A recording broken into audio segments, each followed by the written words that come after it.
नमस्कार, mother's kitchen मध्ये आपल्या सर्वांचं मनपूर्वक स्वागत आहे।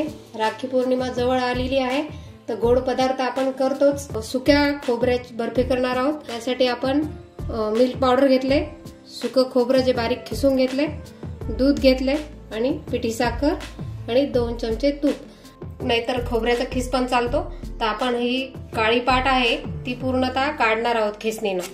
हे असे खिसून घ्यायचं आपण आणि जे काळी पाट आहे ती काढून घेणार आहोत आपण। हे बघा, हे बघा असं पूर्ण पांढरं करून घेतलं आपण। आता याचा खिसून बारीक भुगा करायचा। तर हे मी बारीक खिसून घेतलं आणि बारीक पाहिजे म्हणून एक मिक्सर मधून सुद्धा फिरवून घेतला। हे बघा कसा पांढरा शुभ्र खिस तयार झाला आपला।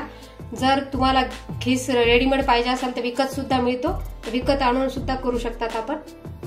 पॅन घेतलाय मी, अजून गॅस चालू केलेला नाही आपण। तर 2 चमचे तूप येते घालायले मी। त्याच्यामध्येच आपण अर्धी वाटी दूध घालणार आहोत आणि मिल्क पावडर घालणार आहोत। तर 1 वाटी मिल्क पावडर घेतलेले आपण। हे सगळं मिक्स करायचं आपल्याला। गॅस सुरू व्हायच्या आधी सगळं मिक्स करून घ्यायचं आपल्याला, कारण याच्या गरम झाल्या तर गुठळ्या होतात, म्हणून आपण आधी मिक्स करून घेऊ। मध्येच आपण पिठी साखर घालणार आहोत। तर अर्धी वाटी पिठी साखर ती घालायची।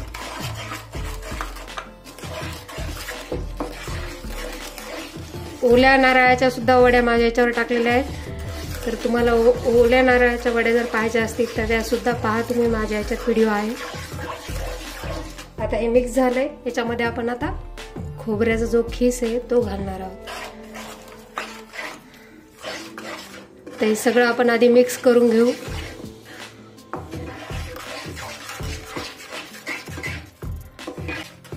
आता आपण सगळं मिक्स करून घेतलं आणि गॅस पण सुरू केला। असं मिक्स करत राहायचं आपण। तर लो फ्लेमवर ठेवायचा गॅस।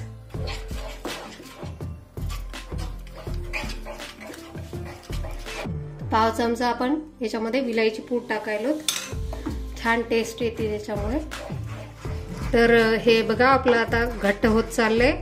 5-7 मिनिटं लागतात त्याला घट्ट व्हायला आणि पांढरा कलर पण यायला छान। तर अशाच वड्या मी ओल्या नारळाच्या सुद्धा टाकलेल्या आहेत। तर व्हिडिओच्या डिस्क्रिप्शन बॉक्स मध्ये जाऊन पहा, त्याची लिंक तुम्हाला भेटेल। आणि खूप छान वड्या झालेल्या आहेत त्याच्या सुद्धा। तर ह्या आपण सुक्या खोबऱ्याच्या वड्या करणार आहोत। आता हे होत आले बघा, पॅन सोडायले। हे बघा, पॅनला सोडायले म्हणजे आपलं हे होत आलेलं आहे। अजून 2 मिनिटं याला मिक्स करते असंच आणि आता आपण याला काढून घेणार आहोत। आता त्याला ह्या डब्यामध्ये मी सेट करायला ठेवणार आहे।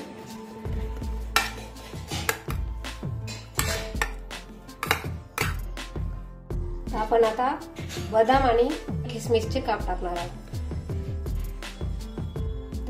बारीक बारीक काप केलेत बदामचे मी। आता याला 3-4 तासासाठी सेट करायला ठेवायचे। आपलं सेट झालंय चांगलं। तर याच्या वड्या पाडू आपण। तर आपण राखी पौर्णिमा स्पेशल केलेली आहे बर्फी।